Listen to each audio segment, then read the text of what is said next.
Kabanata 1146. Pwede ba? Si Gabriel ay lubos na nabigla. Kuya, natalo ka. Sa sandaling lumabas ang mga salitang ito sa kanyang bibig, ang mga nakapaligid na kasambahay at mga nanunood ay parehong namangha. Paano posibleng matalo ang Palace Master? Sinulyapan ni Felix si Lito, na malumanay na ngumiti at sinabing, nag-sparring lang kami, hindi naglalayong matukoy ang mananalo. Talagang hindi maarok ang mga kasanayan ng Palace Master ng Yanli Palace. Ako ay humanga.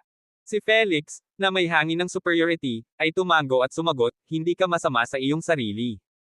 Teka, hindi yan ang sinabi mo kanina. Ikaw. Malakas na bulalas ni Gabriel, ngunit itinaas ni Felix ang kanyang kamay at pinatahimik siya sa isang tapik. May gawain ka. Isang gawain. Hinaplos ni Gabriel ang kanyang ulo, naguguluhan. Ibinaling ni Felix ang kanyang tingin kay Lito at sinabing, si Lito ay panauhin ng ating Yanli Palace, bago sa larangan ng paglilinang. Pansamantala, sasamahan mo siya at tutugunan ang lahat ng kanyang pangangailangan. Lahat ng pangangailangan niya. Kumunat ang noo ni Gabriel. Bakit ako? Naging yelo ang boses ni Felix. Sumusuway ka ba sa utos ko? Dahil nasa ilalim ng hinlalaki ng kanyang nakatatandang kapatid mula pagkabata, si Gabriel ay walang pagpipilian kundi ang magbitiw sa sarili at tumango. Fine, gagawin ko. Nang maayos na iyon, magiliw na umatras si Felix sa kailaliman ng Yanli Palace. Tumingin si Gabriel kay Lito at bumulong, ano ang nangyayari? Di ba sabi mo matatalo mo siya? Bahagyang ngumiti si Lito, hindi na kailangan. Naabot ko na ang aking layunin. Siya nga pala, isama mo ako sa pamamasyal ngayon. Ako ba ang iyong lingkod? Katawa-tawa. Nag-cross arm si Gabriel at tumalikod na may mapagmataas na ekspresyon. Mahinahong sumagot si Lito, kung gayon, kakausapin ko ang iyong pinuno ng sekta. Agad na ibinaba ni Gabriel ang kanyang ulo, na sumang-ayon, sige, ihahatid na kita. Bakit palagi na lang ako ang naghihirap? Sa mga sumunod na araw, nilaybot ni Lito ang larangan ng paglilinang, nakakuha ng pangkalahatang pag-unawa sa kapaligiran at kaugalian nito. Pagkaraan ng 3 araw, natagpuan siya ni Felix. Nakakuha ako ng ilang impormasyon tungkol sa pamilya Sang. Sila ay isang menor de edad na angkan na sumasaklaw sa magkabilang lupain, na nakabase sa Loinwu City. Mayroon silang mga pakikitungo sa mortal na mundo, at kamakailan lamang, ang mga pakikipag-ugnayan na ito ay naging kakaibang madalas. Mukhang may binabalak sila. Pagkatapos marinig ito, tumango si Lito, I see. Kakailanganin ko pa rin ang tulong mo sa usapin ni Ning Beiyu. Tumango si Felix, pagkatapos ay idinagdag, ang pamilya Sang ay isang maliit na angkan lamang. Sa iyong lakas, hindi mo na kailangang pag-ukulan sila ng anumang isip. Bahagyang ngumiti si Lito, ngunit kung nilayon nilang saktan ang mga kaibigan ko, hindi ako pwedeng tumayo na lang at walang gagawin. Nanatiling kalmado ang kanyang ekspresyon, ngunit isang mahinang kislap ng layuning pumatay sa kanyang mga mata. With that, tumalikod siya at umalis. Kuya, anong tinitingin-tingin mo? Lumapit si Gabriel at nagtanong. Felix curled his lips into a slight smile, this time it's the obscure Sang family. Aling angkan kaya ang susunod? Ang cultivation world ay naging mapayapa sa loob ng maraming siglo, ngunit tila isang bagyo na naman. Sa mortal na kaharian, si Jeffrey Bai ay abala sa pag-iimpake ng kanyang mga gamit nang lumingon siya at nakita si Lito na nakatayo sa kanyang likuran. Where have you been? Do you realize you're now a global sensation? Excited na tanong ni Jeffrey. Ikaw ang unang nagpaluhod sa mundo ng paglilinang. Napakaraming tao ang humahanga sa iyo. Paano ka mawawala ng walang salita? Hindi sinagot ni Lito ang kanyang tanong. Sa halip, tinanong niya, nasaan si Marilyn? Nag-isip sandali si Jeffrey. Kahapon, may ilang taong dumating at kinausap si Marilyn. Sabay silang umalis. Pero napansin kong hindi maganda ang itsura ni Marilyn. Nang sinubukan kong tanungin kung ano ang mali, itinulak ako ng mga taong iyon palayo ng may masamang tingin. Nang marinig ang paglalarawan ni Jeffrey, nagdilim ang mukha ni Lito. Alam mo ba kung nasaan ang pamilya Sang? Nag-alinlangan si Jeffrey. Huwag kang pabigla-bigla. Makapangyarihan ka nga, pero ang pamilya Sang ay maraming miyembro at impluensya. Direktang pinutol siya ni Lito. Sabihin mo lang sa akin ang address ng pamilya Sang. Nang makita ang determinadong saloobin ni Lito, walang pagpipilian si Jeffrey kundi ibigay sa kanya ang address. Sa mansyon ng pamilya Sang, nakatayo si Marilyn Sang sa gitna ng Grand Hall, kasama ang ilang matipunong lalaki na nagdala sa kanya doon na nakatayo sa likuran niya.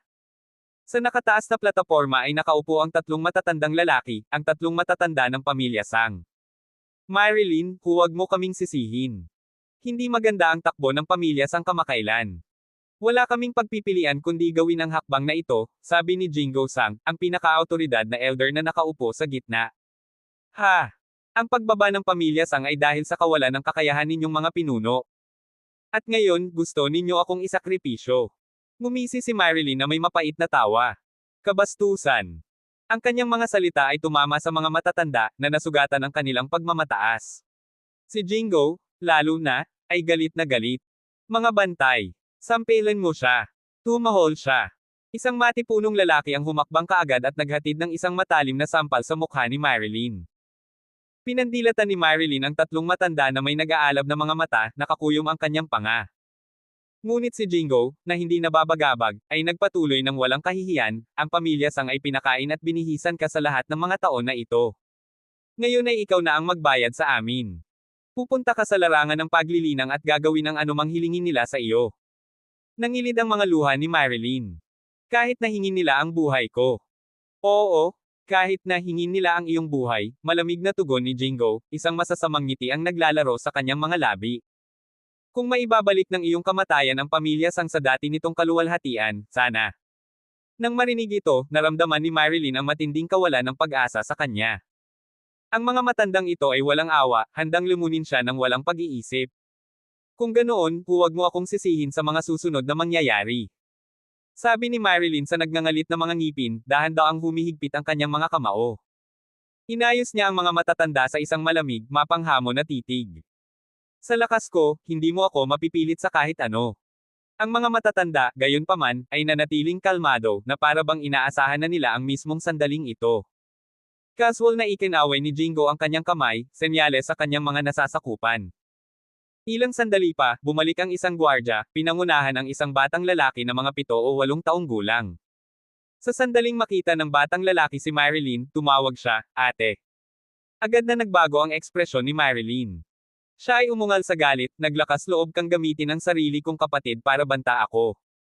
Ngumisi si Jingo, kung, kahit ikaw ay may sakripisyo, ano pa? Wala kang puso. Namumula ang mga mata ni Marilyn, ang kanyang galit ay umabot sa rurok nito.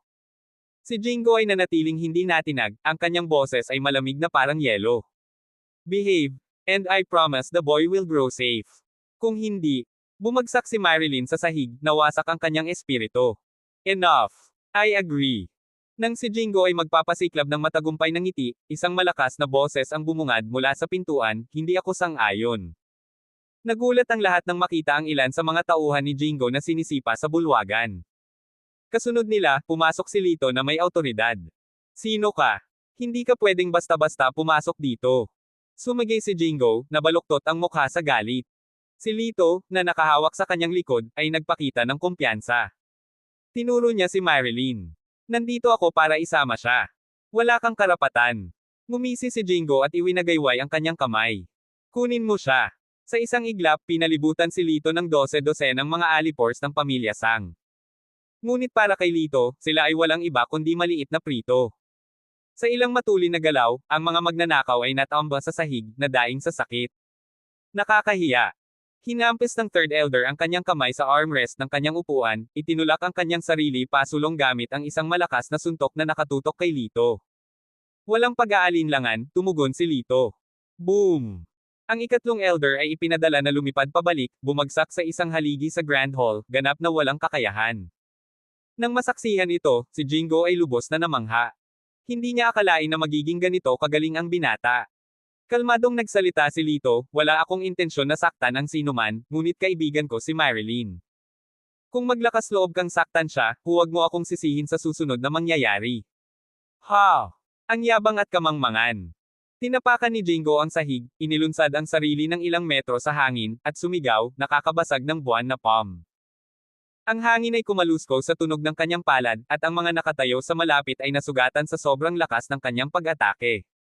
Ngumisi ang pangalawang elder, ang palad na nakakabasag ng buwan ay ang ultimate technique ng amo. Tiyak na matuturuan nito ng leksyon ang mayabang na brat na ito. Gayunpaman, bago pa man lumabas ang mga salita sa kanyang bibig, napagpasyahan na ang kahihinatnan ng labanan. Sa isang casual na pagwagayway ng kanyang kamay, nagpakawala si Lito ng puwersa na parang buhawi na tumatama sa bulwagan, na nagpalipad kay Jingo. Pumasok si Lito sa looban at inilagay ang kanyang paa sa dibdib ni Jingo. Matanda, huwag mong ipilit ang swerte mo. Ikaw ang nagdala nito sa sarili mo. Masyadong nabigla si Jingo para magsalita. Hindi pa siya nakatagpo ng isang taong napakabata at napakalakas. Tama na. Tumayo ang pangalawang elder, ang kanyang ekspresyon ay madilim at nananakot. Ang bagay na ito ay dapat na desisyonan ni Marilyn. Marilyn, ano sa palagay mo?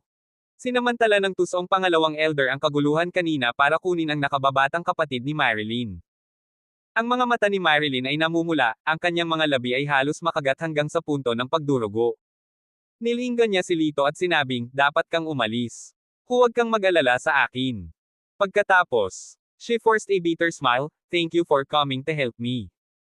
Sinulyapan ni Lito ang mga miyembro ng pamilya Sang at nagpakawala ng malamig na tawa. For the sake of profit, sinasaktan mo ang sarili mong laman at dugo. You don't deserve to live. Tumawa ang pangalawang elder. Ang Immortal Cultivation World ang gusto ni Marilyn. Kung mayroon kang lakas ng loob, pumunta ka doon at iligtas siya. Napangiti si Lito. The Immortal Cultivation World. Kung hindi ko gusto, gagawin ko itong mawala. Sa mga salitang ito, maging ang nasugatan na si Jingo ay hindi napigil ang tumawa. Anak, ignorante ka talaga. Alam mo pa ba kung ano ang Immortal Cultivation World? Kapag nandoon ka, madudurog ka na parang langgam. Ganun ba? Fine. Biglang hinawakan ni Lito si Jingo at ang pangalawang elder. Nilinggan niya si Marilyn at sinabing, hintayin mo akong bumalik. With that, kinaladkad niya ang dalawang matanda. Dinala ni Lito si Jingo at ang pangalawang elder ng direkta sa Immortal Cultivation World, sa Luenwu City, ang tahanan ng pamilya Sang. Napatulala si Jingo. Hindi niya akalain na mapupunta siya sa Immortal Cultivation World ng ganito. Inihagi sila ni Lito sa lupa. Pumasok ka, tumawag ng reinforcements. Ilabas mo ang pinakamalakas mong mandirigma para harapin ako. Ikaw ang nagsabi. Nauutal na sabi ni Jingo, nanginginig ang kanyang boses na may halong takot at desperasyon. Siya at ang pangalawang elder ay galit na sumugod sa estate ng pamilya Sang, ang kanilang mga damit ay nakaladkad sa dumi habang nagmamadali sila. Sa loob ng estate, si Ernesto Sang, ang patriarch ng pamilya Sang, ay malalim sa pagmumuni-muni. Maya-maya, bigla siyang tumigil, napalitan ng frustration ang mukha niya. Damn it! Matagal na akong na-stuck sa bottleneck na ito, at parang hindi ako makalusot. Sa tabi niya, isang payat at matalas na matandang lalaki ang tusong tumawa. Kapag nailigtas na nila ang babaeng iyon mula sa mortal na kaharian, maaari nating gawing golden elixir ang kanyang katawan. Ang pagkonsumo nito ay magagarantiyahan ang iyong agarang tagumpay. Sigurado ka bang gagana ito? Tanong ni Ernesto, ang kanyang boses ay mababa at nagbabanta. Ngumisi ang matanda, kumikinang sa mali siya ang mga mata. I've seen her myself. She's a genuine innate spirit body sa isang pambihira sa mundong ito. Mabuti, nginisyon ni Ernesto, nakakunot ang kanyang noo na may maitim na layunin. Then we'll wait for them to bring her. Send someone to hurry them along. Sakto nang tumalikod ang matanda upang umalis, isang katulong ang sumugod na humihingal. Guro, dumating na ang pamilya Sang mula sa mortal na kaharian. The Mortal Realm. Paano sila nakapasok sa Cultivation World? Tanong ni Ernesto, may hinala ang boses niya. Hindi ako sigurado, ngunit ang mga ito ay mukhang kakilakilabot. Sila ay umuungol at nagmamakaawa na ipaghiganti mo sila, ang ulat ng tagapaglingkod. Namutla ang mukha ng matanda. Grabe, Master. Baka may nangyari sa babae. Nabasag ang kalmado ni Ernesto, at sumigaw siya, ipasok sila.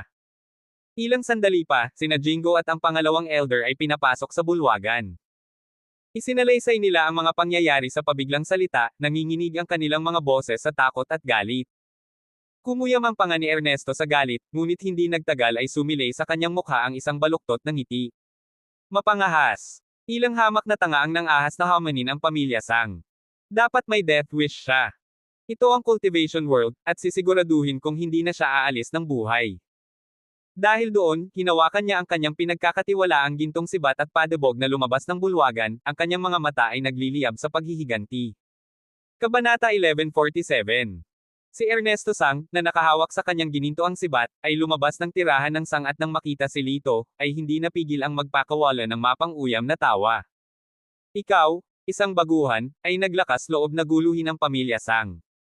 Dapat ay may death wish ka. Si Lito, na hindi interesado sa pagbibiro, ay nagsalita sa mahinahon ngunit matatag na tono, bakit mo hinahabol si Marilyn?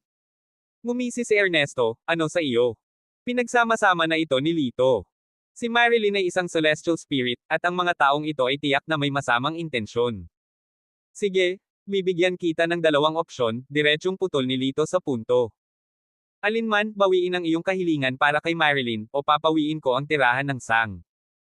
Nang marinig ito, tumawa si Ernesto, at ang mga retainer na lumabas mula sa residence ng sang ay nakiisa kay Lito. Saan nanggaling ang tanggang ito? Hindi niya alam ang lugar niya. Isang mortal lang, nangangahas na hominin ang ating larangan ng paglilinang. Sa tingin ba niya ay pushover ang pamilya sang? May death wish talaga ang lalaking ito. Nagdilim sa mali siya ang mukha ni Ernesto habang itinaas niya ang kanyang gintong sibat. Hindi ko alam kung saan ka kumukuha ng lakas ng loob, pero dahil nandito ka para mamatay, obligahin kita. Sa pamamagitan nito, ibinaba ni Ernesto ang kanyang ginintoang sibat na may mabangis na galaw. Ang sibat ay patungo kay Lito na parang ahas. Gayunpaman, sa isang casual na pagwagayway ng kanyang kamay, ini-redirect ni Lito ang tilapon ng sibat. Si Ernesto, na nahuli, mabilis na hinawakan ang sibat at ninisyan, huwag kang magyabang, kunin mo ito. 9 Dragon Strike. Ito ang ultimate technique ni Ernesto, isang sequence ng siyam na nakamamatay na galaw, bawat isa ay mas malupit kaysa sa huli. Kumpiyansa na ngumiti ang kanyang retainer, walang nakaligtas sa ikasyam na hakbang laban sa ating master. Ngunit habang tumatagal, lalong lumalim ang ekspresyon ng mga nanonood. Sa ikawalong hakbang, si Lito ay nagpakita pa rin ng kalmado, na parang pinaglalaroan lang niya si Ernesto. Ang mga labi ni Ernesto ay naging mapatla, ang kanyang hininga ay napunit habang nakatitig kay Lito. Sa isang dagandong, sumigaw siya, ikasyam na galaw pang wakas na pagwawasak. Boom! Isang nakabibinging pagsabog ang yumanig sa hangin habang ang gintong sibat sa kanyang kamay ay naging isang napakalaking dragon, na matayog na kasing taas ng isang 10 palapag na gusali. Bumaba ang dragon mula sa langit, ang nakanganga nitong mo ay nilamon ng buo si Lito. Sa tabi nila, sina Jingo at ang pangalawang elder ay pumalakpak at nagsaya, ang kanilang mga mukha ay puno ng mapaghiganti na kasiyahan. Pinunasan ni Ernesto ang pawis sa kanyang noo, kumakapal ang masamang aura sa kanyang paligid. Ngumisi siya, sinusobrahan mo ang iyong sarili. Hinihingi mo ang kamatayan. Si Jingo ay humakbang pasulong, ang kanyang boses ay tumutulo ng pambobola, tulad ng inaasahan, ikaw ay walang kapantay. Hanga kami sa iyong kapangyarihan. Hindi man lang siya nilinga ni Ernesto. Siguraduhin mong may hatid sa akin ang babaeng iyon sa lalong madaling panahon. Si Jingo, na parang sabik na lapdog, ay nakangisi. Huwag kang mag-alala, mananatili siya sa iyong mga kamay ngayong gabi. Nang lumiko si Ernesto para umalis, may hawak na gintong sibat, isang malamig at walang pakialam na boses ang biglang umalangaw-ngaw mula sa kanyang likuran. Hindi pa tapos ang laban. Namula ang mukha ni Ernesto sa gulat, ang kanyang isip ay sumisigaw ng isang isip, impossible. Sa isang kisap mata, lumitaw si Lito sa kanyang harapan, ang kanyang palad ay tumatama ng walang tigil na puwersa. Bang! Ibinagsak si Ernesto sa lupa sa sobrang lakas na hindi man lang siya nagkaroon ng pagkakataong makagawa ng ingay. Nasaksihan ito, ang mga piling mandirigma ng pamilya sang ay mabilis na pinalibutan si Lito. Mayroon kang dalawang pagpipilian, sumuko o mamatay, mahinahong sabi ni Lito, ang kanyang boses ay walang emosyon. Don't be afraid. Ang dami natin. Hindi niya tayo kayang kunin lahat. Confident na sigaw ng isa sa mga manlalaban. Ngunit bago pa tuluyang lumabas ang mga salita sa kanyang bibig, parang kidlat ang kamay ni Lito, at ang lalaki ay agad na naging abo. Ang tanawin ay nagpadala ng isang alon ng takot sa mga tao. Isa-isa silang lumuhod, hanggang sa mapuno ng nakaluhod na figure ang buong looban. Sumuko na kami. Please, iligtas mo kami. Pagsusumamo ng daan-daang miyembro ng pamilya sang, nanginginig ang kanilang mga boses sa takot. Sa isang suntok, binasag ni Lito ang mga engranding gate ng sang estate na naging putol-putol. Pagkatapos ay lumingon siya, ang kanyang malamig na tingin ay bumagsak kina Jingo at sa pangalawang elder. Naramdaman ang bigat ng malamig na titig na iyon, ang katawan ni Jingo ay nanginginig ng hindi mapigilan, at siya ay bumagsak sa kanyang mga tuhod. Napagtanto niya ngayon kung gaano kalubha ang maling kalkulasyon niya. Ang kapangyarihan ng binata na ito ay higit pa sa anumang naisip niya. Ang tawagin siyang langgam kanina ay hindi isang biro. Si Lito, na parang nagbabasa ng kanyang iniisip, ay ngumisi, sino ang langgam ngayon? Ako yon. Ako ang langgam. Naging bulag kami sa tunay mong lakas. Pakiusap, maawa ka. Napayuko si Jingo, paulit-ulit na tumatama ang kanyang noo sa sahig. Lumipat ang tingin ni Lito sa pangalawang elder, na, nang walang pag-aalinlangan, ay lumuhad din at nagsimulang yumuko, ang kanyang ulo ay nakasandal sa sahig habang siya ay humingi ng tawad. Sa residence ng Sang, tumayo si Marilyn na may mukha na kasing putla ng kamatayan, ang kanyang mga mata ay puno ng kawalan ng pag-asa habang nakatingin sa langit. Biglang isang pamilyar na boses ang bumasag sa katahimikan mula sa kanyang likuran, anong tinitingin-tingin mo? Nang marinig ang boses na ito, napalingon si Marilyn sa pananabik. Nang makita si Lito, tila naalis ang isang mabigat na bigat mula sa kanyang puso. Nagsimulang bumagsak ang mga luha isa-isa. Isang mapait na ngiti ang ibinigay ni Lito, bakit ka umiiyak? Umiling si Marilyn, nabulunan ng hikbi ang boses niya, akala ko hindi ka nababalik. Iyon ang kaharian ng walang kamatayang paglilinang, kung tutuusin. Bahagyang tumawa si Lito, ang kaharian ng walang kamatayang paglilinang, ano? Pinunasan ni Marilyn ang kanyang mga luha at gulat na tumingin sa kanya, so, natalo mo sila. Ngumisi si Lito, mula ngayon, ang pamilya Sang ay wala na sa larangan ng walang kamatayang paglilinang. Bahagyang bango ka ang bibig ni Marilyn sa gulat. Hindi sa nagalinlangan siya sa lakas ni Lito, ngunit upang lipulin ang isang pamilya sa napakaikling panahon. Tumingin siya kina Jingo at sa second elder na papalapit. Ang mga taunang ekspresyon sa kanilang mga mukha ay nagkwento ng buong pangyayari. Sa sobrang emosyon, si Marilyn ay likas na yamakap kay Lito, salamat. Bahagyang nanigas ang katawan ni Lito. Napagtanto ang kanyang pagiging impulsiveness, mabilis na binitawan ni Marilyn ang kanyang leeg, awkwardly na sinabing, sorry, masyado akong nadala. Wala lang, sagot ni Lito, ibinaling ang tingin kay Jingo. Kung ano ang ipinangako mo sa akin, maaari mo nang ipahayag. Umiling si Jingo, hindi naglakas loob na magpakita ng kahit kay-titing na pahiwatig ng kawalang kasiyahan.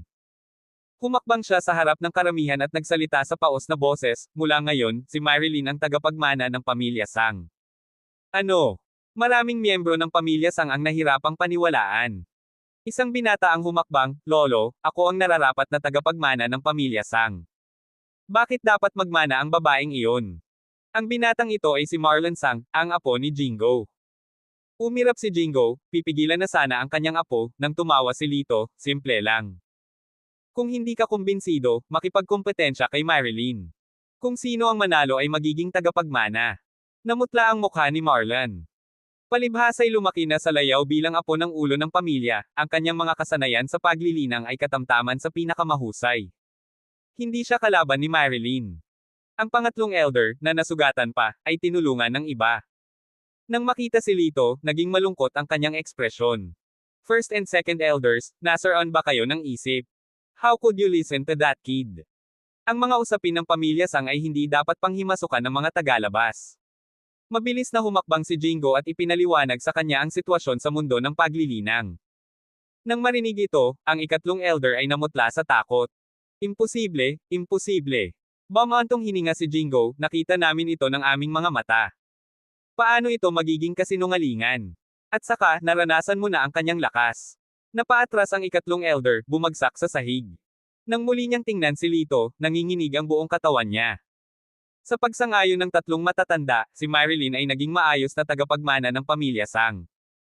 Personal na inihatid ni Marilyn si Lito sa pintuan. Huminto si Lito at walang pakialam na sinabi, hindi mo na ako kailangang paalisan. Maaaring hindi ka lubusang tanggapin ng pamilya Sang. Hindi magiging madali ang iyong landas. Bahagyang ngumiti si Marilyn, kahit gaano kahirap, magtitiyaga ako. Salamat ulit. Hindi ko alam kung paano ipahayag ang aking pasasalamat. Sumagot si Lito, hindi mo na ako kailangang pasalamatan. Malaki ang naitulong mo sa akin. Isaalang-alang ito ang aking paraan ng pagbabayad sa iyo. Nang marinig ito, bahagyang namula ang mga pisngi ni Marilyn habang ang mga alaala ng kanyang underwater cultivation session kasama si Lito ay muling lumitaw. Bago niya lubos na maisip ang kanyang iniisip, tinapik siya ni Lito sa balikat at sinabing, mag-iingat ka. Mabilis na humakbang pasulong si Marilyn, nagtanong, pupunta ka ba sa kaharian ng walang kamatayang paglilinang? Tumanggaw si Lito bilang pagsang-ayon. Babalik ka ba? Tanong niya. Pagkatapos ng ilang sandali ng pag-iisip, sumagot si Lito, oo. Ngumiti si Marilyn, sana magkaroon tayo ng pagkakataong magkita muli. Kung papayagan ng tadhana, gagawin natin, sabi ni Lito, winageyway ang kanyang kamay bago nawala sa kanyang paningin. Sa isang hindi pinangalanang bundok sa loob ng kaharian ng walang kamatayang paglilinang, isang malakas na pagbagsak ang umalangaw habang ang isang napakalaking halimaw ay itinapon sa lupa, na pumukaw sa ulap ng alikabok. Si Lito, na walang sando at inilalantad ang kanyang hindi kapani-paniwalang matatag na mga kalamnan, ay mabilis na binuwag ang hayop. Pagkatapos ay nag-apoy siya at nagsimulang mag-ihaw ng karne. Sa malapit, ang Millennial Enchantress ay nakaupo na naka-cross-legged sa isang tumpok ng tuyong damo, na napapalibutan ng nakakatakot at nakakaakit na pulang aura. Ang kanyang mga kamay ay bumubuo ng isang selyo sa harap ng kanyang dibdib, na may isang bola ng pulang enerhiya na dahan-daang pumipintig sa kanyang mga palad. "How's it going? May naramdaman ka ba?" Tanong ni Lito, matapos i-set up ang lechon, habang lumalapit ito sa kanya. Ang Millennial Enchantress ay kumunot ang kanyang macelan na mga kilay, dahan-daang iminulat ang kanyang mga mata, at umiling, wala. Si Lito ay nasa larangan ng paglilinang sa loob ng 3 buwan na ngayon. Bukod sa paghahanap kay Ning Beo, nakatuon siya sa pagsasama ng ika-10 banal na artifact. Sinabi sa kanya ng Millennial Enchantress na libu-libong taon na ang nakalilipas, may nagtago ng isang kayamanan sa malapit. Sa tulong ng kayamanan na iyon, ang tagumpay ni Lito ay abot kamay. Nakasandal, si Lito ay tumingin sa apoy at bumaantong hininga, 3 buwan na ang nakalipas. Baka may nakahanap na at nakakuha ng kayamanan. Imposible, sagot ng Millennial Enchantress na may hindi matinag na katiyakan. Paano ka nakakasigurado? Tanong ni Lito, naiintriga. Ang Millennial Enchantress ay pinulupot ang kanyang mga labi sa kanyang nakagawian na pagngisi ng pang-aalipusta. Ako lang kasi ang nakakaalam na dito nakatago. Paano mo malalaman na ikaw lang? Ikaw ba mismo ang nagtago? Idiniin ni Lito. Hindi, umiling siya. Pero sinabi lang sa akin ng taong nagtago. At naniniwala ka. Hindi makapaniwala si Lito. Siguro sinabi niya sa iba ang parehong bagay, at ngayon alam ng buong mundo. Naging yelo ang ekspresyon niya. Hindi siya magsisinungaling sa akin. Nang maramdaman ang tindi ng kanyang reaksyon, si Lito ay nakakuha ng simoy ng tsismis. Gayunpaman, kung isasaalang-alang ang kamakailang hindi magandang mood ng Enchantress maaaring dahil sa kanyang buwanang cycle na pagpasyahan niyang huwag nang magpumilit pa, baka bigla itong sumabog sa galit. Pagkaraan ng ilang sandali, napuno ng hangin ang bango ng inihaw na karne. Kumuha si Lito ng isang piraso at iniabot sa Millennial Enchantress. Demon Sister, subukan ito. Pinalitan ko na ang recipe sa pagkakataong ito, sabik na alok ni Lito. Walang pagdadalawang isip na kumagit ang Millennium-old Enchantress at tumango bilang tunay na pasasalamat.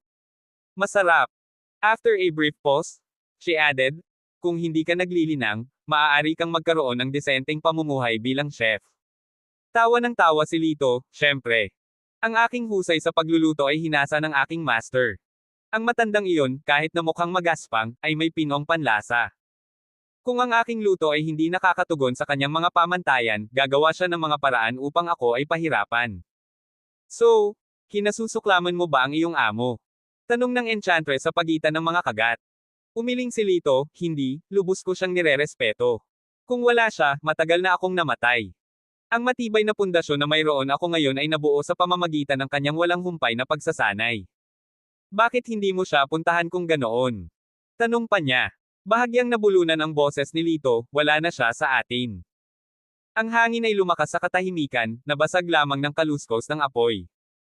Paumanhin, tuluyang bumulong ang engkanto pagkaraan ng ilang sandali. Bahagyang ngumiti si Lito, kaya, kahit isang kapatid na demonyo ay maaaring humingi ng tawad. Bumantong hininga ang engkantada, at pareho silang nahulog sa komportableng katahimikan, ang bawat isa ay nawala sa kanilang sariling mga iniisip habang lumalalim ang gabi, binalot ang lahat sa madilim na yakap nito. Kabanata 1148. Pagkatapos ng isa pang kalahating buwan ng walang humpay na paghahanap, nang si Lito ay nasa bingit ng kawalan ng pag-asa, sa wakas ay naramdaman ng Millennial Enchantress ang presensya ng kayamanan. Nakarating sila sa isang liblib na guwang ng bundok.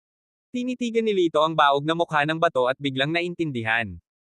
Isang ilusyon, bulong niya. Sa isang matikas na pag-wave ng kanyang kamay, ipinakita ng Millennial Enchantress ang isang laki ng butas ng lalaki sa makinis na pader ng bundok. Nagsindi ng sulo si Lito at pumasok sa loob kasama ang Enchantress. Maliit ang kuweba, at mabilis nilang narating ang dulo nito. Nagkalat ang lupa ng nagkalat na mga sanga at mga damo, ngunit wala ng iba. Natarante si Lito. Enchantress, parang walang kayamanan dito. Gayunpaman, pinaikit ng Millennial Enchantress ang kanyang mga mata, iniskan ang lugar. Itinabi niya ang mga damo at pinulot ang isang madilim at tuyot na bagay na kahawig ng isang piraso ng kahoy. Ito na, sabi niya na bahagyang nanginginig ang kamay. Kumunat ang noo ni Lito sa bagay. Mukhang kahoy lang iyan para sa akin. Napangiti ang mapupulang labi ng Enchantress. Ano ang alam mo? Ito ay isang bagay na maaaring magdulot ng kaguluhan sa buong mundo ng paglilinang. Ngunit kailangan nito ng isang taong magpapagana nito. Sa pamamagitan nito, maaari kong pagsamahin ang ika-10 banal na artifact. Ipinahayag ni Lito ang kanyang pagdududa. Ang mga mata ng Enchantress ay kumikislap na may palihim na kislap. Let's make a deal, mungkahi niya. Tumaas ang isang kilay ni Lito. Sige na. I'll help you fuse the 10th divine artifact, and you let me go. Just give me 1 month. After that, you can do whatever you want with me, or I'll serve you faithfully, alok niya. Hindi, mariing pagtanggi ni Lito. Sa totoo lang, wala siyang tiwala sa Millennial Enchantress. Matagal na siyang nabuklod sa sinaunang Jade na iyon sino ang nakakaalam kung siya ay mabuti o masama. Ngunit pagkatapos, nagalok ang Millennial Enchantress na hindi maaaring tanggihan ni Lito. Maaari ko ring sabihin sa iyo kung saan nanggaling ang iyong bloodline, sabi niya. Ang mga salitang iyon ay nagdulot ng panginginig sa gulugod ni Lito. Ayon sa kanya, malaki ang posibilidad na ang kanyang angkan ay konektado sa mundo ng paglilinang. Ang kanyang ama ay isang ordinaryong tao lamang, kaya tiyak na ito ang panig ng kanyang ina. Nangangahulugan ba ito na mahahanap na niya ito sa wakas? Naisip ni Lito na ito ay isang patas na pakikitungo. Pagkatapos ng ilang sandali ng pagsasaalang-alang, tumango siya ng mariin. Okay, it's a deal. Pero tandaan, 1 month lang. Not a day more, or I will not be so polite. Don't worry, sagot ng Millennial Enchantress na may kasamang tango. Sa pamamagitan nito, sinimulan nilang dalawa ang kanilang trabaho sa liblib na lambak. Ang Millennial Enchantress ay nag-channel ng kanyang kapangyarihan, na nag-activate ng Primordial Spirit Root. Sa isang iglap, ang dating tila walang buhay at natuyong tuod ay biglang sumibol at lumaki. Sa loob ng ilang segundo, ito ay naging isang matayog na puno, na umaabot sa mahigit 100 metro ang taas. Ang mga dahon nito ay kumikinang na may kakaibang kinang, na parang hinawakan ng mga banal na kamay. Isang siksik, purong espiritual na enerhiya ang nagmula sa puno, na mabilis na kumalat. Sa ilalim ng impluwensya nito, ang tigang na lupa sa kanilang paligid ay agad na nilagyan ng malagaong damo at namumulaklak na mga bulaklak, na ginagawang isang paraiso ang lugar. Ang matinding-tindi ng espiritual na enerhiya ay tumama kay Lito na parang alon, na dumaloy sa kanyang katawan at iniwan siyang halos nalalasing. Nang mapansin ang kanyang pagkamangha, mahinang ngumiti ang Millennial Enchantress. Kung ang isang ordinaryong mortal na walang espiritual na ugat ay narito ngayon, ang pagkain ng isang bunga lamang mula sa punong ito ay magbibigay sa kanila ng espiritual na ugat ng hindi bababa sa ika-10 baitang. Ganon, nakakabaliw. Maging si Lito, na nakakita ng kanyang makatarungang bahagi ng mga kababalaghan, ay hindi maiwasang mamangha sa banal na tanawing nasa harapan niya. Umupo ka sa ilalim ng puno, bilin ng Millennial Enchantress. Lumapit si Lito at umupo, habang siya ay umupo sa tapat niya. Hindi nagtagal, ang sinaunang espiritual na enerhiya ng Primordial Spirit Root ay nagsimulang dumaloy sa kanya, na dumadaloy sa katawan ni Lito. Naramdaman ni Lito ang isang napakalawak at purong puwersa na dumaloy sa kanyang mga paa at buto. Habang ito ay masakit, naroon din ang kakaiba, nakakaaliw na sensasyon, na parabang ang kanyang kakanyahan ay nililinis at muling isilang. Kasabay nito, naramdaman ng buong mundo ng cultivation ang paglitaw ng Heavenly Spirit Root, at nagkaroon ng kaguluhan. Sa 6 na palasyo at 12 kaharian, ang 6 na master ng palasyo ay sabay-sabay na umakyat sa pinakamataas na punto ng kanilang mga palasyo, nakatingin sa malayo. Sa abot tanaw, ang mga ulap ng makulay na kulay ay umiikot, na nagpapalabas ng napakaraming espiritual na enerhiya. Ang kanilang mga ekspresyon ay sumasalamin sa isa't isa una, isang hitsura ng pagtataka, na sinundan ng isang biglaang pagkinang sa kanilang mga mata nang mapagtanto nila kung ano ang nangyayari. Muling lumitaw ang Heavenly Spirit Root. Ito ang pinagmumulan ng lahat ng espiritual na enerhiya sa mortal na mundo, ang martial world, at ang cultivation realm. Ang paghahanap nito ay katulad ng pag-akyat sa langit sa isang hakbang. Nakatayo si Felix di sa tuktok ng pinakamataas na tore ng Yanli Palace, na nakatitig sa pulang dugo na ulap sa abot tanaw. Mabagal siyang nagsalita, nagbalik na ang Heavenly Spirit Root. Ang mundong ito ay malamang na masadlak muli sa kaguluhan. Si Gabriel D, na nakatayo sa tabi niya, ay nakatingin din sa mga ulap. Mula nang pumasok ang lalaking Lito na iyon sa mundo ng paglilinang, ang mga bagay ay naging mapayapa. Bahagyang kumunat ang noo ni Felix. Ang Heavenly Spirit Root ay hindi pangkaraniwang pangyayari. Kung ito ay tunay na may kinalaman sa kanya, kung gayon tayo ay nasa isang palabas. Dito, biglang idinagdag ni Felix, mula ngayon, kung may iba pang mga master ng palasyo na hahanapin ako, sabihin sa kanila na pumasok ako sa pag-iisa sa loob ng 1 taon at wala akong makikitang sinuman. Ano? Bakit biglang nag-iisa? Naguguluhan na tanong ni Gabriel. Don't ask too many questions. This might just save Arianli Palace from disaster. Tumalikod si Felix upang umalis ngunit pagkatapos ay huminto, at idinagdag, kung darating muli si Lito, tretuhin siya ng may paggalang. Kung ang kanyang mga kahilingan ay hindi makatwiran, gawin ang iyong makakaya upang matugunan ang mga ito. Nang hindi hinintay na tumugon si Gabriel, lumakad na si Felix. Hinaplos ni Gabriel ang kanyang baba, mamulong sa kanyang sarili, ang aking kapatid ay palaging malayo at mapagmataas. Para sabihin niyang dapat nating tretuhin si Lito ng may paggalang. Ang taong iyon ay tiyak na kakaiba. Pagkatapos ng 7 araw at 7 gabi, isang maningning na puting liwanag ang bumaril mula sa tuktok ng ulo ni Lito, na hudyat ng matagumpay na pagsasanib ng ika-10 banal na artifact. Naramdaman ni Lito ang isang napakalawak, walang hangganang enerhiya na umaagos sa loob ng kanyang dantian. Sa isang malakas na dagindong, sinuntok niya ang lupa gamit ang kanyang kamao. Ang lupa ay nanginig ng husto, ang mga ibon sa nakapalibot na kagubatan ay lumipad sa takot, at ang mga mabangis na hayop ay umuungol ng walang humpay, na tila isang malaking kapahamakan ang dumating sa kanila. Isang suntok lang, at mayroon itong puwersang maihahambing sa kapangyarihan ng kalikasan mismo, naisip ni Lito, na nakaramdam ng lubos na kasiyahan. Ging City, ang Yuklan, ang sabi ng Millennial Enchantress kay Lito. Bumilis ang tibok ng puso ni Lito. Pamilya kaya iyon ng kanyang ina. You can go now? Walang pakialam na sabi ng Millennial Enchantress, na nakaupo sa ilalim ng puno. Nagulat si Lito. Nakatira ka dito. Sinulyapan siya nito na may hiwalay na ekspresyon. Wala kang pakialam. Baka umalis ka na. Napansin ni Lito ang kanyang maputlang kutis. Ang 7 araw at gabing ito ay tiyak na naubos ng malaking halaga ng kanyang paglilinang. Ano ang posibleng magtulak sa kanya sa ganoong tagal? Hindi maintindihan, at sabik na mahanap ang kanyang ina, hindi na nagpatuloy si Lito. Tumalikod siya at naglakad palayo. Hahanapin kita sa 1 buwan. Ikinawi ni Lito ang kanyang kamay nang hindi lumilingon. Pinagmasdan ng Millennial Enchantress ang kanyang umaatres na figure, ang kanyang napakagandang mukha na walang anumang emosyon. She let out a bitter smile and whispered to herself, kung buhay pa ako noon. Sa Ging City, nilapitan ni Lito ang isang random na dumadaan at nagtanong, saan nakatira ang Yuklan. Agad na tumawa ang lalaki, binata, dapat ay bago ka rito, hindi mo man lang alam kung saan nakatira ang pamilya yo.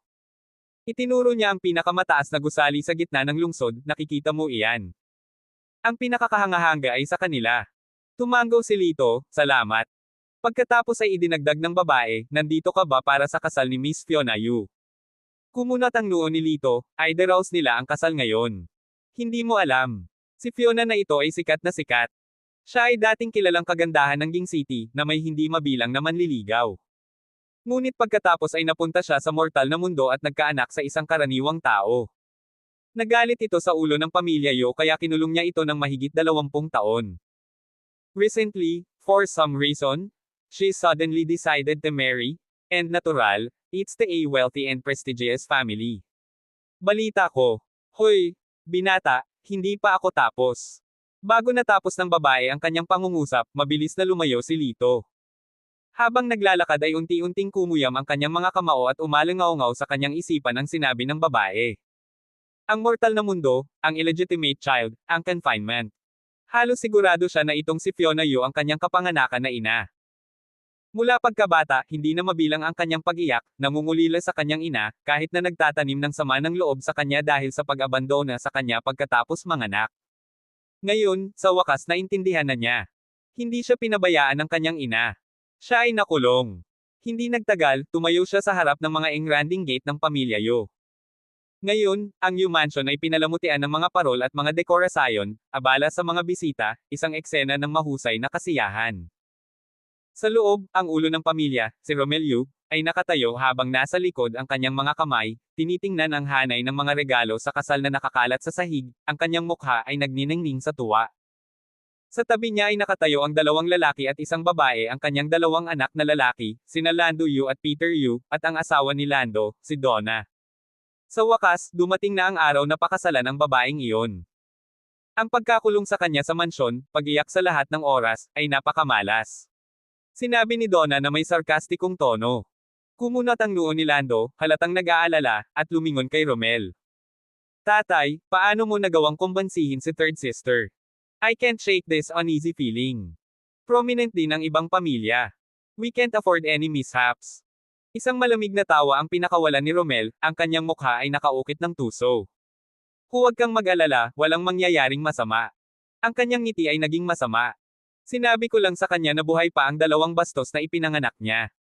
Kung hindi siya sumunod at magpapakasal sa sinabi, ipapatay ko agad sila. Tatay, sinabi mo pa sa kanya yan. Nagulat si Lando. Nagdilim ang ekspresyon ni Romel. I had no choice. That stubborn girl has been locked up for over 20 years, yet she still refuses to yield. When I ordered her to marry, she actually tried to take her own life. I had no choice but to reveal this. Ngunit hindi ka ba natatakot na baka hinahanap niya ang mga bastos na iyon? Tanong ni Lando. Ngumuso si Romel. Noon, malambot ang puso ko. Akala ko kahit nabahira na ng dugo ng mga hamak na commoner ang mga bastos na iyon, dala pa rin nila ang kalahati ng bloodline ng pamilya Yu natin. Kung maglalakas loob ang babaeng iyon na hanapin sila, papawiin ko agad. Tumango si Lando. Eksakto. Sa pagkakataong ito, hindi tayo dapat magpakita ng anumang awa. Hindi kayang bayaran ng ating pamilyang Yu ang ganoong iskandalo. Habang nag-uusap sila, dumating ang takdang oras. Sa gitna ng tunog ng musika, ang nobya, na nakasuot ng kanyang damit pangkasal, ay inihatid palabas. Si Romel ay naiinip na iwinagayway ang kanyang kamay. Bilisan mo, dalhin mo siya sa upuan ng sedan at paalisan mo siya. Siya ay sabik na ang anumang pagkaantala ay maaaring humantong sa gulo. Nang akmang hahakbang na ang nobya sa sedan na upuan, umalangaw-ngaw ang isang namumunong boses, "Teka." Lahat ng mga mata ay nagulat sa paghakbang ng isang binata, na hamarang sa sedan na upuan. Ang kanyang malamig na tingin ay nakatuon kay Romel at sa iba pa. Si Lito, ang sumugod sa pinangyarihan. Hindi ikakasal ang nanay ko sa iba kundi sa tatay ko lang. Mariing deklare niya. Kabanata 1149. Ang aking ina ay hindi magpapakasal sa sinuman maliban sa aking ama. Ang mga salita ay nakabitin sa hangin, na nagpatahimik sa silid. Habang bumabaon ang kahulugan, isang alon ng bulungan ang dumaan sa karamihan. Anong pinagsasabi ng batang ito? Nanay niya si Fiona Yu. Siya kaya ang illegitimate child. Sino bang mag-aakala na magpapakita siya dito ngayon? Magwawala na talaga ang pamilya Yu. Lalong lumakas ang mga bulong, at nagdilim ang ekspresyon ni Romel sa bawat lumilipas na sandali. Ngunit ang pinaka-emosyonal sa lahat ay si Fiona mismo. Sa isang mabilis na paggalaw, tinanggal niya ang pulang tabing na nakatikip sa kanyang mukha, na nagpapakita ng kanyang maselang katangian. Sa sandaling magtama ang kanyang mga mata kay Lito, nagsimulang tumulo ang mga luha sa kanyang mga pisngi. Ikaw ba? Ang anak ko. Nanginginig ang boses niya habang mahigpit na nakahawak sa braso nito, na para bang natatakot na baka mawala siya sa hangin. Inilabas ni Lito ang isang sinaunang jade pendant. Nang makita ito, ang mga luha ni Fiona ay bumagsak na parang mga perlas mula sa isang sirang kwintas. Anak, ikaw talaga. Ang iyong mga mata lagi silang kamukha ng sa akin, mula pa noong sanggol ka. Dahil sa emosyon, niyakap ni Fiona si Lito at nagsimulang humikbi ng hindi mapigilan, na parang naglalabas ng ilang dekada ng nakakulong na kalungkutan at sakit. Hindi siya sinubukang pigilan ni Lito. Alam niyang napakatagal na nitong tiniis, at ilabas ang lahat ng ito ang kailangan niya. Marahang tinapik niya ang likod nito at bumulong, "Inay, nandito na ako. Wala nang mananakit sa iyo muli." Sa kanyang mga salita, nanigas si Fiona, na parang biglang natama ng isang kakila-kilabot na realisasyon. Tinulak niya ito palayo, tumataas ang boses sa pagmamadali. Go! Umalis ka sa lugar na ito, ngayon na. Kung mas malayo ka, mas mabuti. Matigas na umiling si Lito. I've searched for you for so long. I'm not going anywhere. Habang umaagos ang mga luha sa kanyang mukha, nakiusap si Fiona, nakikiusap ako sa iyo, kung hindi ka umalis, papatayin ka nila. Kapag may nangyari sa iyo, hindi rin ako mabubuhay. Habang nagsasalita siya, nagsimulang lumuhad si Fiona, ngunit mabilis siyang sinalo ni Lito, ang kanyang puso ay hindi makayanan, na para bang ito ay napunit. Hindi niya maiwasang magtaka kung gaano karaming emosyonal na pahirap ang dinanas ng kanyang ina sa paglipas ng mga taon upang maging napakarupok. Sa isiping ito, itinaas niya ang kanyang tingin, ang kanyang nagyayelong mga mata ay nakatutok kay Romel, na nakatayo sa hindi kalayuan. Ibinalik ni Romel ang kanyang titig na may parehong lamig. Mga bantay. Biglang utos ni Romel. Namutla ang mukha ni Fiona nang lumingon siya sa kanyang ama, tatay, mangyaring huwag mong saktan ang anak ko. Siya ay sarili mong apo. Hindi pa siya kinikilala ng pamilya Yu. Nagyelo ang ekspresyon ni Romel. Una, tapusin mo ang seremonya ng kasal. Mamaya na natin pag-usapan ang ibang bagay. Kung ganoon. Kung hindi ka mangangako sa harap ng lahat na hindi mo sasaktan ang anak ko, hindi ako magpapakasal. Ang boses ni Fiona ay determinado. How dare you dictate terms to me? Malamig na sumigaw si Romel. Kilalang kilala ni Fiona ang kanyang ama. Upang protektahan ang reputasyon ng pamilya Yu, kaya niyang walang awa na alisin si Lito. Sa isang saglit na walang pumapansin, biglang naglabas si Fiona ng punyal mula sa kanyang manggas, idiniin ang matalim na punto nito sa kanyang sariling lalamunan. Mga hingal sa pagkabigla mula sa karamihan. Fiona, naglakas loob kang magtago ng sandata sa iyong katauhan. May lakas ng loob ka. Napaungol si Romel sa galit. Ang mukha ni Fiona ay may halong luha at mapait na tawa. Do you really think I would remarry? Rest assured, tatapusin ko lang ang buhay ko kapag naabot ko na ang pamilya Ding. Hindi ko sisirain ang pangalan ng pamilya Yu. Let Lito live, or I'll take my own life right now. Tingnan mo kung paano mo ipapaliwanag iyon sa pamilya Ding. Ang kanyang boses ay matalas, ang kanyang determinasyon ay hindi sumusuko. Habang nagsasalita siya, mas idiniin niya ang talim sa kanyang maputlang balat. Isang patak ng matingkad na pulang dugo ang nagsimulang tumulo, tumatama sa kanyang laman. Napaawang ang bibig ni Romel nang hindi mapigilan, nabigla sa walang humpay na desisyon ng kanyang anak na babae. Sa gitna ng standoff na ito, humakbang pasulong ang isang matandang lalaki na nakasuot ng kulay abong damit. Dahil sa mga hindi inaasahang pangyayari ngayon, iminumungkahi ko na ipagpaliban natin ang kasal. Dapat nating ipaalam sa pamilya Ding at mag-alok sa kanila ng bukas palad na paghingi ng tawad. Tito, bagay ba talaga yan? Lamambat ang tono ni Romel. Ang matanda ay ang pinaka-iginagalang na elder sa sambahayan ng Yu, ang kanyang mga salita ay may bigat. Ano ang imumungkahi mo kung gayon? Pilitin si Fiona sa kanyang kamatayan. Hindi ba iyon isang kahihiyan? Ngumuso ang tiyuhin. Huminga ng malalim si Romel, nanambalik ang kanyang kalmado. Tama ka, uncle. Agad niyang iniutos na ihinto ang kasal at nagpadala ng mga sugo sa pamilya Ding na may paghingi ng tawad. Sinulyapan ng matanda sina Fiona at Lito, umiling-iling na may mabigat na buntong hininga. Anong trahedya, bulong niya bago tumalikod at naglakad palayo. Nang makitang humina na ang tensyon, sa wakas ay nakatakas sa kanya ang nakakulong hininga ni Fiona. Nadulas ang punyal mula sa kanyang kamay, at siya ay mahinang bumagsak. Ina, sinalo siya ni Lito, ang kanyang mga daliri ay likas na hinahanap ang kanyang palso upang suriin ang kanyang palso. Siya ay nakababahala na mahina, na hindi kumakain ng hindi bababa sa 3 araw. Masyado kang nagdusa, inay. Ipinapangako ko na hindi ka na magtitiis pa ng mga paghihirap, deklara ni Lito na may matatag na boses, ang kanyang mga mata ay puno ng determinasyon. Isang bastard from the mortal realm, yet so full of himself. What a joke! Isang matinis at mapanuksong boses ang pumutol sa hangin. Si Donna iyon, ang kanyang mga mata ay naningkit sa pang-aalipusta habang siya ay nanunuya. Naikuyom ni Lito ang kanyang mga kamao ng mahigpit. Kung hindi niya inaalalayan ang nanay niya ay nasample na niya ang babaeng iyon sa buong mukha. Ngunit pinigilan niya ang kanyang dila, pinili sa halip na buhatin ang kanyang ina sa tirahan ng Yu nang walang anumang salita. Isang batang dalaga ang naghatid kay Lito sa silid ni Fiona. Maingat niyang sinuri muli ang palso ng kanyang ina, tinitiyak na hindi siya nasaktan, at pagkatapos ay ibinuhos sa kanya ang kaunting espiritual na enerhiya upang patatagin ang kanyang kalagayan. Noon lang niya hinayaang magpahinga. Ang katulong na may banayad na mga kamay, ay inipit ang kumot kay Fiona at tahimik na tumayo sa tabi ng kama. Napansin ni Lito ang kanyang namumulang mga mata at mahinang nagtanong, ikaw ba ang kasambahay ng aking ina? Bakit ka umiiyak? Tumango ang dalaga, medyo nanginginig ang boses. My name is Luna. 5 taon na akong naglilingkod kay Miss Fiona. Umiiyak ako dahil alam ko ang sakit na dinanas niya. Alam ko rin na kung pinilit siya sa kasal na iyon, mas pinili niya ang kamatayan. Huminga ng malalim si Lito, mabigat sa kalungkutan ang kanyang puso. Marami ka na ring pinagdaanan. Wala lang.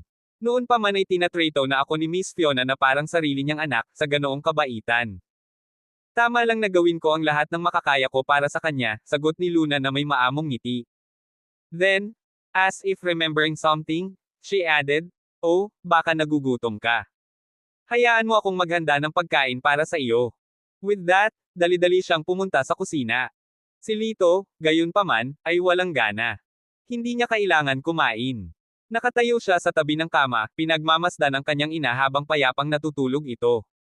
Ang oras ay tila naging mabait kay Fiona. Maputi at makinis pa rin ang kanyang balat, maganda ang pagkakaarko ng kanyang maislan na kilay na dahon ng willow, ang kanyang ilong na matangos at tuwid, at ang kanyang mga labi ay puno at malambot. Mukha siyang nasa early 30s pa lang, hindi nagalaw sa pagdaan ng mga taon. Paminsan-minsan, ikinukunot niya ang kanyang mga kilay, na nagpapakita ng matinding kalungkutan, na parang nawala sa ilang masasakit na alaala. Naikuyom ni Lito ang kanyang mga kamao, pilit na pinipigilan ang galit na nag-aalab sa loob niya. Yaong mga nagkasala sa kanyang ina pagbabayaran niya ang bawat isa sa kanila. Walang makaligtas sa kanyang kaparusahan. Maya-maya, umalangaw-ngaw ang mga yabag mula sa labas. Nararamdaman ni Lito bilang si Luna. Bastos kang babae. How dare you serve food to that bastard? Sino ang nagbigay sa iyo ng karapatan? Biglang bumuhos ang agos ng sumpa, na sinundan ng pagkabasag ng isang mangkok sa sahig. Ungrateful little brat. Eating our food while sided with that outsider. Tuturuan kita ng leksyon. Dalawang matalim na sampal ang umalangaw-ngaw, na sinabayan ng masakit na sigaw ni Luna. Mabilis na lumabas si Lito, nakita lamang niya si Donna ang paghampas kay Luna, ang kanyang kamay ay nakataas para sa isa pang sampal. Humakbang siya at hinawakan ang palso nito. Yan ay ama na. Yan ay kalahati. Bastos ka, bitawan mo ako. Ngumuso si Donna, umaalingaw-ngaw ang kanyang boses. Ngumisi si Lito at bigla siyang pinakawalan. Huwag mong pilitin ang swerte mo. Inilibot ni Donna ang kanyang mga mata. Kilala mo pa ba kung sino ako? At ano ka? Isang bastardo. How dare you lecture me? Sampal. Hindi na kinaya ni Lito na tawagin siyang bastardo. Itinaas niya ang kanyang kamay at hinampes siya sa mukha. You! Ikaw na bastardo! How dare you hit me? Wala na bang hustisya ang natitira sa mundong ito? Someone! Help! May pupunta dito dali! Sumigaw si Donna sa taas ng kanyang mga baga. Maya-maya pa ay may lumapit na isang medyo may edad na lalaki na nabaluktot ang mukha sa galit. You dare lay a hand on the first lady. May death wish ka ba? Malamig na sagot ni Lito, at maaaring sino ka? Napabuga ng dibdib ang lalaki. Ako si Delfino Chang, ang punong tagapangasiwa ng sambahayan ng Yo. Lahat ng bagay sa estate na ito ay nasa ilalim ng aking jurisdiction. Napangiti si Lito.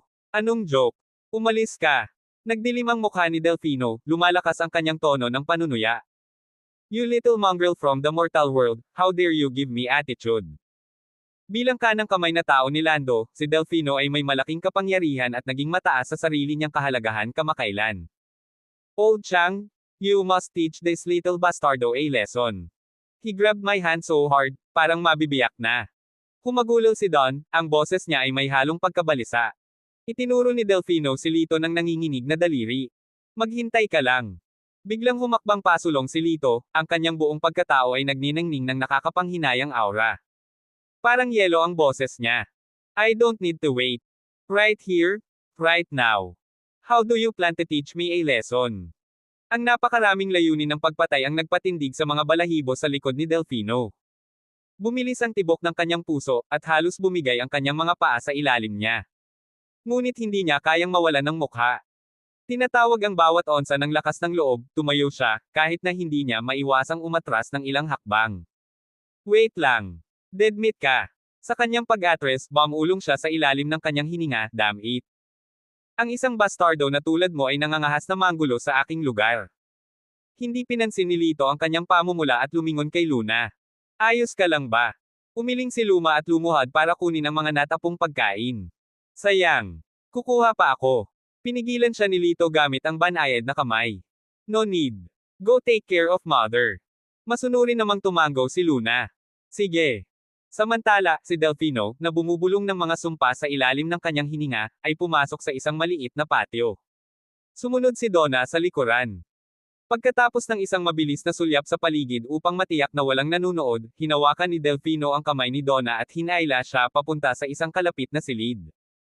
Nang maisara ang pinto, hindi nag-aksaya ng oras si Delfino. Idiniin niya si Donna sa pintuan, ang kanyang mga kamay ay sabik na gumagala habang nakasandal siya para halikan.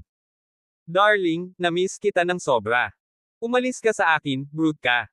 Tinulak siya ni Donna palayo, may bahid ng iritasyon ang boses nito. Bakit hindi mo tinuruan ng leksyon ang bastos na iyon kanina? Sinampal niya ako sa mukha. I can't swallow this insult. Nag-alinlangan si Delfino, ayaw aminin na ang bastardo na nakakatakot na presensya ay nabigla sa kanya. Sa halip, nag-alok siya ng mahinang dahilan. I just wanted to be alone with you, to have some time together. As for that brat, he's not worth my attention. I'll deal with him later, give him a good beating when the time's right. Talaga. Siguraduhing tamaan mo siya ng malakas. Hindi mahalaga kung siya ay mamatay. Ang pamilyang Yu ay walang pakialam pa rin, sabi ni Donna, ang kanyang mga mata ay kumikinang sa mali siya. Huwag kang mag-alala, mahal ko. Kung maglakas loob siyang saktan ka, sinasaktan niya ako. Hindi ko siya papakawalan ng madali, sagot ni Delfino na may nakakalokong ngiti. Gumalaw ang kanyang mga kamay para tanggalin ang mga butones ng blouse ni Donna. Siya ay humajejek ng mahina, pinulupot ang kanyang mga braso sa kanyang leeg, natutunaw sa kanyang yakap na parang isang puddle ng spring water. Nang sila ay nawala sa kanilang intimate moment, biglang umubo mula sa labas. Parehong natigilan sa alarma. Namutla ang mukha ni Delfino habang nagmamadaling inayos ang kanyang damit at binuksan ang pinto para sumilip sa labas. Ngunit walang tao sa paningin. Siguro imahinasyon ko lang, bulong ni Delfino, nanginginig ang ulo habang nagsimulang kumalma ang tumitibok na puso. Hindi kumbinsido si Donna. Both of you is hearing things. Are you sure? Kung may nakakita sa atin at may lumabas na salita, pareho tayong nasa matinding problema. Tumingin muli si Delfino, pagkatapos ay tumango ng mariin. Walang tao. Malamang pasanggala lang ang nag-iingay. Noon lang nagpahinga si Donna. Mapaglaro niyang tinulak si Delfino. Huwag ka nang maghanap. Bumalik ka dito.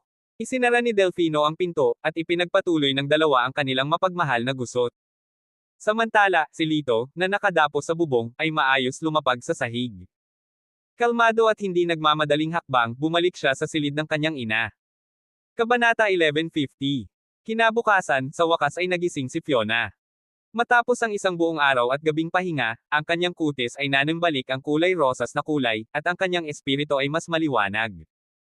Gayunpaman, sa sandaling tinitigan niya si Lito, hindi napigil ang tumulo ang mga luha sa kanyang mga mata. Anak, lumaki ka ng husto, at hindi pa ako nakakapunta doon para sa iyo. Pasensya na, sabi ni Fiona, ang kanyang mukha ay may bahid ng pagsisisi. At si Chenner, dapat ay dalaga na siya ngayon, di ba? Binawi ako kaagad pagkatapos niyang ipanganak, at hindi ko na matindaan kung ano ang hitsura niya. Mabuti ang lahat, hindi lang si Chenner, kundi si tatay ay maayos din, tiniyak ni Lito sa kanyang ina. Lino. Marahan na kinagat ni Fiona ang kanyang labi, ang boses niya ay halos pabuulong. Marami siyang pinaghirapan para protektahan ako noon. Ina, mangyaring huwag sisihin ang iyong sarili. Wala sa mga ito ang iyong kasalanan, sabi ni Lito, niyakap siya ng mahigpit.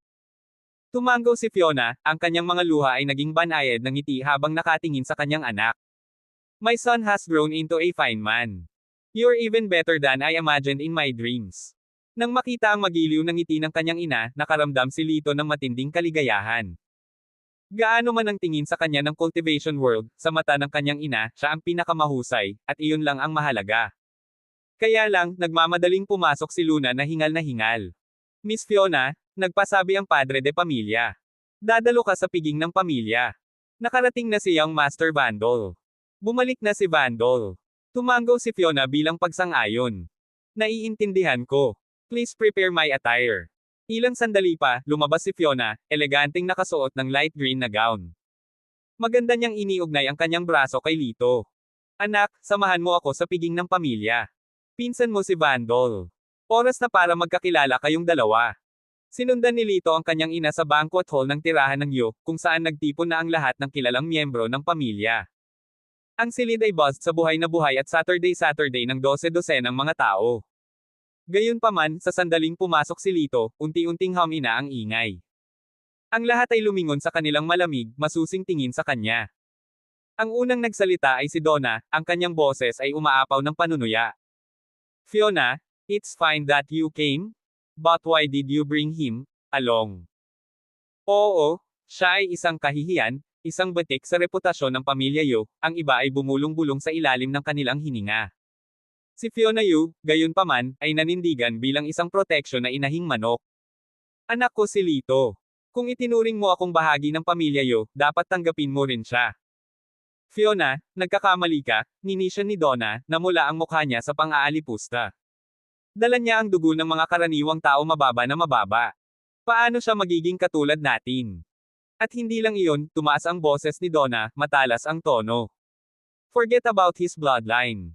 That boy has no manners whatsoever. Kahapon, sinampal pa niya ako. It's no wonder, growing up without a mother to teach him he's utterly uncivilized. Pinuno ng alaala ng sampal na iyon si Donna ng matinding sama ng loob. Anong sabi mo? Nag-alab sa galit ang mga mata ni Lito habang nakatitig sa kanya. Si Donna, na nagkukunwaring pagkabalisa, ay isinubsob ang sarili sa mga bisig ni Lando Yu. Lando, tingnan mo siya. Siya ay walang iba kundi isang ligaw, masamang palaking brat.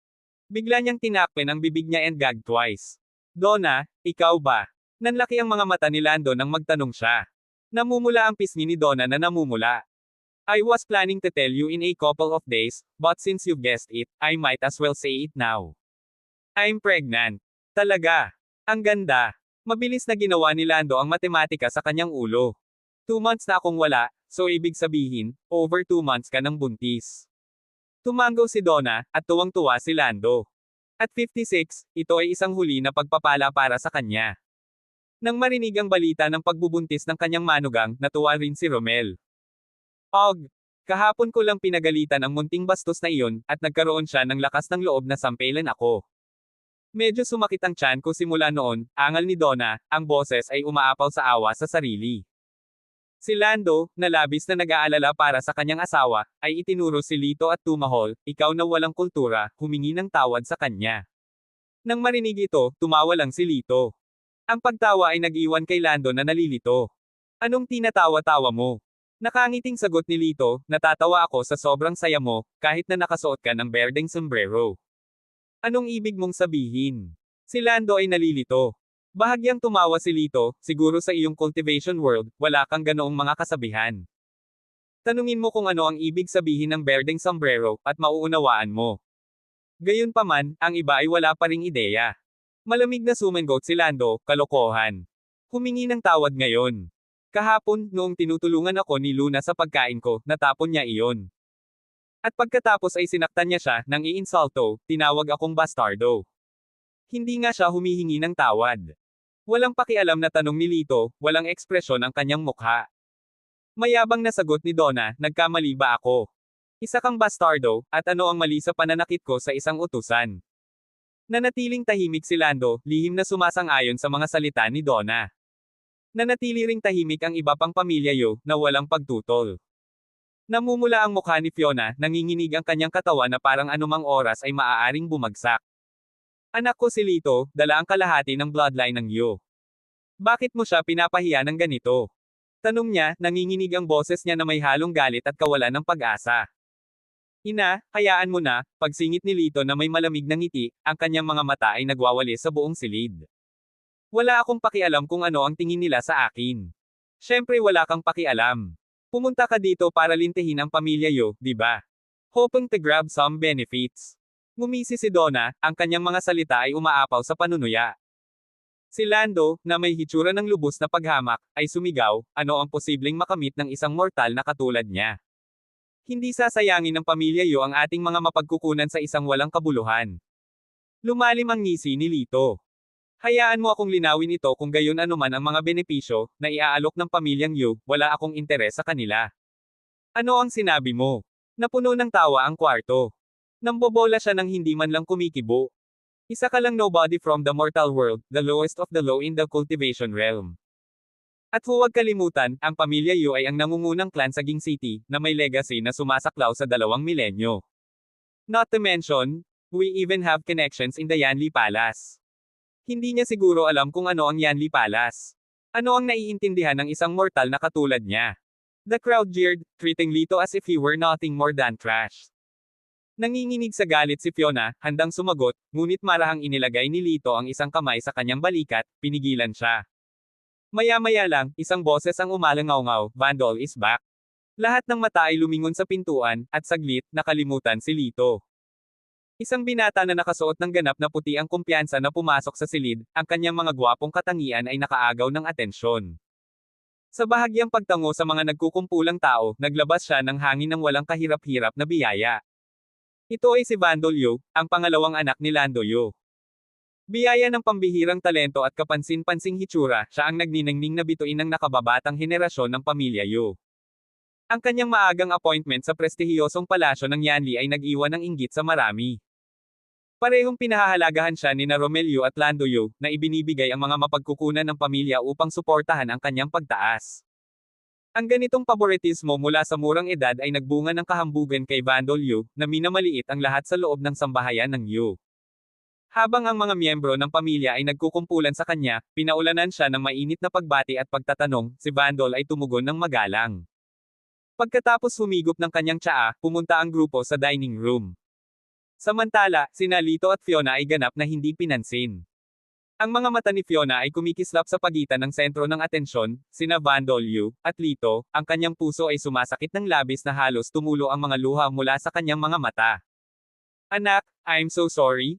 Bulong niya, hinawakan ng mahigpit ang kamay ni Lito. Kung nanatili ka sa tabi ko, magiging outstanding ka rin. Para sa akin, ikaw ang pinakamagaling. Huwag mong hayaang abalahin ka ng opinyon ng iba. Magiliw na ngumiti si Lito. Wala akong pakialam sa iniisip nila. Habang nakaupo ang lahat sa engranding hapagkainan, ang kapaligiran ay naging awkward para kina Lito at Fiona. Fiona, halika maupo ka rito, sabi ni Romel, na dumidilim ang kanyang mukha. Pinagdikit ni Fiona ang kanyang mga labi. At paano naman si Lito? Siya. Anong karapatan niyang umupo dito? Putol ni Romel, may bahid ng galit ang kanyang boses. Kung hindi welcome ang anak ko, hindi rin ako pupunta. Anak, let's go. Deklare ni Fiona, hinayla sa kamay si Lito habang tumalikod siya para umalis. Nakakahiya. Namumula sa galit ang mukha ni Romel, nanginginig ang bigot habang nakatitig. Naglakas loob ka bang suwian ang utos ko? Tumulo ang luha ni Fiona, na punit sa pagitan ng utos ng kanyang ama at ng anak na nawala sa kanya sa loob ng maraming taon. Ang sakit ay hindi matiis. So, ito ang mortal na anak ng tita natin. Biglang sumingit si Vandal, ang kanyang tingin ay sumalubong kay Lito na may halong pang-aalipusta at superioridad. Tumayo siya, naglalaro ang mahinang ngiti sa labi. Nagkaroon ng kaguluhan sa mortal na kaharian kamakailan, isang bagay na maaaring hindi mo alam. Isang kahangahangang individual ang lumitaw, isang tao kahit na ang deputy master ng Yanli Palace, si Gabriel D, ay hindi kayang talunin. Ganun ba? Pambihira talaga yan. Hindi maiwasang mamangha ang karamihan. Sumulyap si Vandal kay Lito, ang kanyang tono ay nakakapagpakumbaba. Dahil nagawa mong makapasok sa mundo ng paglilinang, ipinapalagay ko na nakipaglaban ka ng husto para makarating dito. Kahit na ang iyong lakas ay wala sa amin, sa palagay ko ay mayroon kang ilang kakayahan. Kung gusto mo ng upuan sa hapag, hindi imposible. Mabuhay ng 10 galaw laban sa akin, at isusumpa ko ang iyong kaso kay Lolo, sabi ni Vandal, na parang nagbibigay ng malaking pabor. Iyan ay isang mahusay na ideya. Nagpalakpakan ang mga tao bilang pagsang-ayon, lalo na si Donna, na sabik na umasa sa kahihiyan ni Lito. Nagprotesta si Fiona, hindi, ito ay masyadong mapanganib. Ikaw. Walang problema, pinutol siya ni Lito, mahinahon at may kumpiyansa ang boses. Don't worry, kaya ko naman. Dahil doon, kumakbang siya pasulong, habang nakakunot ang mga kilay ni Fiona sa matinding pag-aalala. Isang malamig na tawa ang pinakawalan ni Vandal. Ang kanyang orihinal na intensyon ay ipakita ang kanyang lakas sa pamamagitan ng pagtanggal sa tinatawag na bastardo, ngunit hindi niya inaasahan na ang lalaki ay madaling kumuha ng pain. Ang kanyang mga mata ay naging nagyayelo, at inilunsad niya ang kanyang pag-atake sa isang mabangis na momentum. Gayunpaman, sa kanyang pagtataka, nahawakan ito ni Lito ng madali. Mabilis na napagtanto ni Vandal na si Lito ay hindi pushover, kaya't pinatindi niya ang kanyang mga welga, bawat isa ay mas malupit kaysa sa huli. Gayunpaman, sa bawat pagkakataon, nagagawa ni Lito na ilihis o i-neutralize ang kanyang mga galaw. Sa huling palitan, biglang nagpakawala ng lakas si Lito. Nawala ng bantay, si Vandal ay direktang tumama at natisod pa atras, hindi sinasadyang bumagsak sa sahig sa medyo nakakahiyang buntan. Ngunit walang nang ahas na tumawa. Sa halip, ibinaling ng mga tao ang kanilang galit kay Lito. Did you have to hit him so hard? What's wrong with you? Of course, he's an outsider. No wonder he'd go all out against his own family.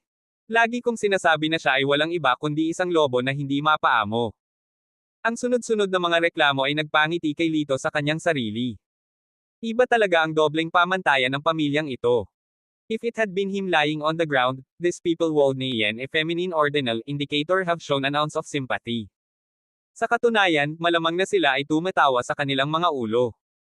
Si Vandal ay tinulungan ng isang tao na makatayo, ngunit galit niyang itinulak siya palayo. With a cold glare, he said, I went easy on you kanina out of respect for our blood ties. Bahagyang ngumiti si Lito. Well, I guess I should thank you then. Si Romel, ang patriarch ng pamilya, ay sumigaw ng may mahigpit na boses, ikaw ay lubos na hindi sibilisado. Hindi tulad ng aming Vandal, na laging mabait at mahabagin. Hindi na nag-abalang ipaliwanag pa ni Lito ang kanyang sarili. He simply said, I've withstood 10 moves. May problema ba dyan? Natahimik ang kwarto. Namumula ang mukha ni Romel sa disgusto, ngunit dahil ang sarili niyang apo ang nagmungkahi ng hamon, hindi na niya maibabalik ang kanyang sinabi. Nang walang ibang sulyap sa kanila, hinawakan ni Lito ang kamay ng kanyang ina at dinala siya sa mesa, umupo na parang walang nangyari.